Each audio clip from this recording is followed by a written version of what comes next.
Welcome back to Project rice2nice. Today we're going to be working on a b16a engine in our em1 we are trying to save from its current state. Now, it actually isn't that bad. However, it is missing some key things. Today we're going to do spark plugs, plug wires, timing belt, and as you can see, replace some missing components because you should not be able to touch a timing belt. Also, our crank damper is damaged. You can see it's missing a chunk out of it. We'll be removing that. And while we're in there, our alternator in this vehicle is currently not working. So I'm going to be replacing that as well. Some of our components we have here. I was able to get all brand new timing covers from eBay. As you can see, I'm kind of a slut for Honda parts. They also have gaskets that go behind them, between them, a little adjustment cover, and then I got all factory Honda bolts. Alternator got from Rock Auto. Spark plugs and plug wires, always use NGK on Hondas. Any other plug wire I've not had any good luck with. And then a Gates timing belt kit. Gates is always good quality, and I've never had an issue with them. And with that, I'll start getting going on taking things apart. Okay, first step is to remove the crank pulley. These are known to sometimes be a bear. I've never really had an issue with one. Hopefully that's true today. Also, while I'm in here, rice2nice, I found out he was driving it like this. As you can tell, that should not be that way. We'll address that in a future video. So, to get the crank nut off, it's a 19mm. Always use an impact when using an impact driver. This is a basic kind of low-end DeWalt impact wrench. We'll see if it takes it off.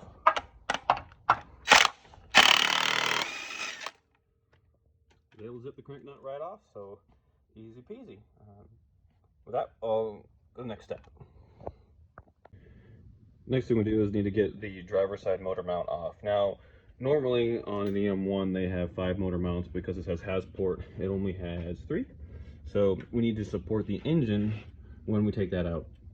Now, I'm never a fan of supporting an engine with just jack, usually because it's dangerous. You don't want to be underneath it, but I'm just going to stick a 2x8 down there on the oil pan. That'll just support the engine while working the timing belt component. It's still held up by 2 motor mounts. I'm not worried about this thing falling on me. So with that, we'll take it apart. Okay, on the alternator, there's 2 nuts that hold the tension. Top one, usually a 12. This one is actually a 13. Came pretty loose. And there's a 14mm on the bottom. Tough to see in there. I don't think you can see it on the video. Trying to get it in my hand. Yeah, once these are loose, then you can take tension off the alternator, slide the belt off. There's a plug in the back. Pull that guy out, and then you can fish the alternator out the bottom. Okay, I got the bolts out, and I got the plug out, and I got the belt slipped over the main. Now there is one more nut on here. It is to the power wire, so disconnect your power from the battery before taking this guy off, because otherwise you're going to hit it and ground things out. I use an 8mm to get it off.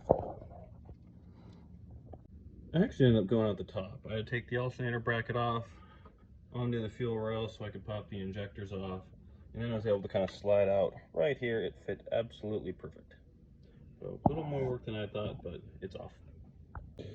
Next up, I'm going to pull out spark plugs, pull off the valve cover. I'm actually excited to see if this actually stock B16 cams, or if there's head studs in here or anything.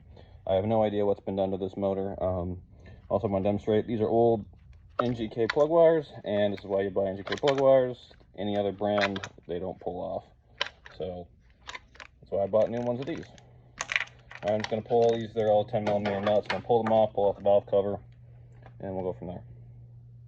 Okay, so to get the timing belt off, first thing you want to do is remove tension on it. So this is a tensioner. It's a 14mm bolt. Just loosen up a few turns till she's loose. Now there's a little spring on it. I just take my needle nose, stick them on the spring, try and get it, and there. Now we have taken tension off the timing belt. You can see it's now loosey-goosey. Your crankshaft pulley, it should just slide right off. It is a keyed pulley. There we go. And I dropped a little keyway, which is okay. Now there's two washers. They are convex washers. This one you can see is the outer. I'm gonna place it facing down, and now my timing belt can come off. We'll just slide it off here. Okay, I actually like to wait till this point to set the motor to TDC. I mean, I could have done it earlier. It's really easy to do on this car. I like to take this little strap wrench, put it around the crank, damper. It's pretty easy to get on. And you can see these marks here. I need to go till up marks goes up, and then my cam marks align with each other. So I'll try and set my camera down, and then well, it doesn't feel like it's good compression. Yeah, PR3, that's the other marking on it. PR3 is what comes on a B16 head, or also on the Type R head, which I need to do a little more research. I haven't had a Type R in a while. The intake manifold looks like a Type R intake manifold, which is possible someone put a B16 head on Type R, but or Type R head on a B16, but who knows. All right, so you can see the up marks are getting to up. Previous owner actually done this before, so he's colored his marks. All right there, see how those two marks in the center are now touching? We are now at top dead center. Top dead center means number one piston is at the top. The crankshaft will also be on top dead center at this same point if this motor was timed correctly. The other thing I want to point out is I'm very happy. This is an incredibly clean motor. This head has been off. I'm probably going to take it apart because these cams, they look a little bit bigger than stock. Normally stock B16a has a small cams in it, but this is an incredibly clean motor. But now we're actually getting set to take the crank pulley off and take the timing belt off.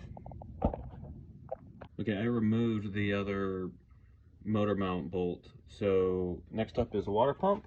It's got 5 10mm bolts. Now, one trick I like to do when removing bolts, and just because I haven't worked on one of these in a while, sometimes they're different. So I'll take the bolts out of the old pump. This looks like the original pump on this motor, and then transition that bolt over onto my new pump, just in case they're different. That way I know which bolt came out of which hole. All right, once I have these off, I always try to clean my surfaces with a razor. Doesn't have to be too perfect, but cleanliness is godliness when it comes to sealing, because you don't want leaks later. And you also don't want to, you want to be a real flat angle with your razor. If you catch it, it's aluminum, so the razor will bite into the aluminum.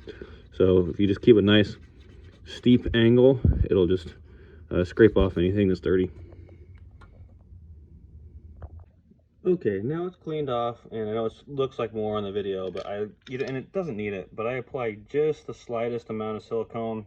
It is an O-ringed seal, so it doesn't really need the silicone. But yeah, with that, then I can't do this while filming with one hand, so I'm going to install the water pump and then torque it down to 9 foot-pounds. Okay, so we're going to install the new tensioner, and it's important, and something I always do is I always coat these bolts in anti-seize. I just use basic generic anti-seize. Sorry, it's really messy. If anyone knows about anti-seize, it's a glitter bomb. It gets on everything, but this bolt is one that you don't want to get stuck in there. And as you see, the tensioner itself, it's got a little notch. It hangs on there, and the other side hangs on the spring.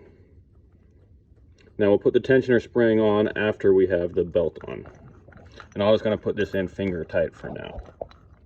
Now it's important to note, before you stick the timing belt on, you have to install this plastic piece. It goes on the back side, but even though it's cut at the top, you can't fit it behind the cam gears.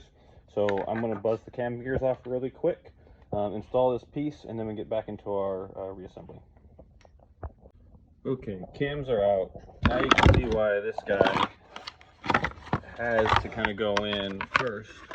It clips over here on the water pump, and then the other side comes in here. It only has one bolt that holds it in here. These other two bolt holes, they are for the outer cover. Now there is a seal that goes on the back side of this, and I could not get it, so I am just installing it without it. It honestly doesn't seal that much. I'm not too worried about it. And this is why I use these factory shoulder bolts from Honda. They are specifically designed for these covers, and you can kind of see a little tab that clips there on the water pump. Now this is important. It keeps rocks and everything out of the timing belt, and you really don't want to run a car without these because you can throw a timing belt and ruin your motor. Okay, cam gears are back on. They are lined up, so we're TDC. I'm not going to torque these until I have the timing belt on and actually tensioned. I want to confirm the crankshaft. There's two things. One, this little keyway is always pointing straight up, but two, you can see that mark here. It'll be lined up with that arrow there. That shows me my crank is at TDC as well. These are at TDC. Now I can just slide on the timing belt and then add my tensioning spring, cycle it a few times, verify we're still at TDC, and reassemble.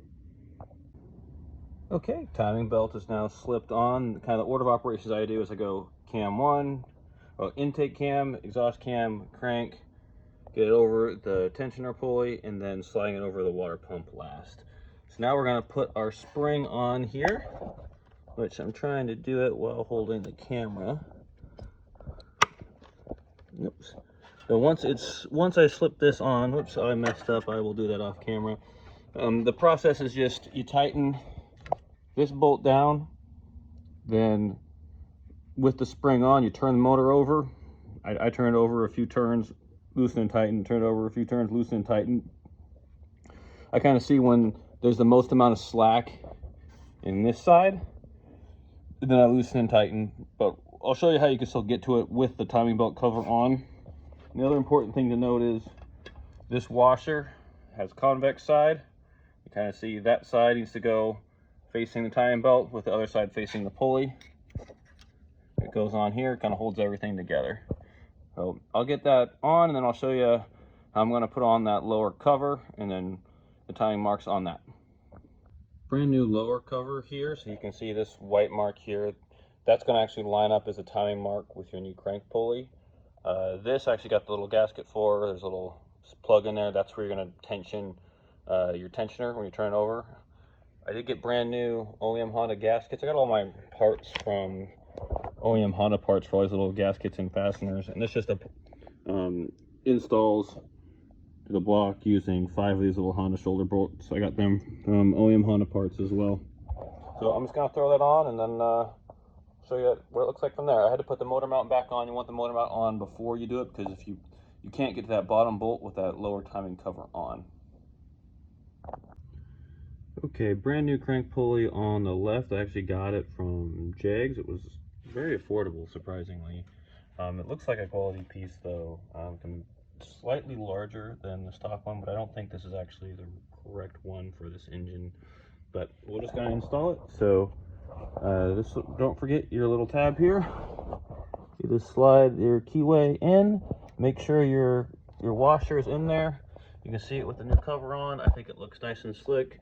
It'll also, this new cover is gonna protect the lower timing belt from any sort of rocks that get in there. Again, I just can't do a car and sell a car with an open timing belt. There's just too much risk. I know it's kind of a pain, and this just slides right on, and then we'll go from there. Now that my crank is in, and you kind of see there's a timing mark on the crank pulley, you can kind of see it lined up there. I'm in time there, I'm in time there. I'm going to turn the motor over very slowly, and what I'm looking for is I want to see when this one comes loose. When that one comes loose, I want to take my 14mm and I want to loosen the tensioning bolt a little bit until I see the belt move, like that. That means it just took up just a little bit of slack, and then I'll tighten it back up again. Then I'm going to do this several times until I'm happy with the tension. And I rotate it over a few times, verify that I'm still in time, and then I'm going to put the rest of my components together. Next up is a brand new upper timing cover. Again, I got it from Honda. It installs using 2 of these long bolts. Got them from OEM Honda parts again. And these little grooves on the back, they kind of line up with that back cover gasket. And then a brand new gasket that kind of goes in here for the upper side of the motor mount that clips in. I'm not going to leave the sticker on just because they make me happy. So that's where it's going to go. And then that little plug we talked about here, again, this is a brand new piece. It was really cheap, and it just goes over that bolt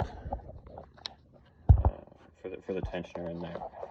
So just want to show you guys all the things, what it's going to look like. Again, this will really keep the timing belt protected from anything on the road.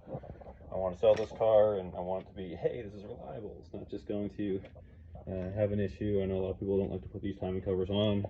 They think they look cool with open cam gears. I won't run a motor with open cam gears. So I want to show you what it's like to reassemble it correctly. Well, with that, I'm not going to bore everybody else with all the reassembly stuff. I think it's fairly straightforward. Just kind of putting everything together, dropping the alternator back in. I will want to show a little sneak preview of some Go Fast goodies we got. Again, there's some ricey parts on the rear. This may look fancy and shiny, but it is actually a made in the USA function 7 control arm. These control arms are bad in the back.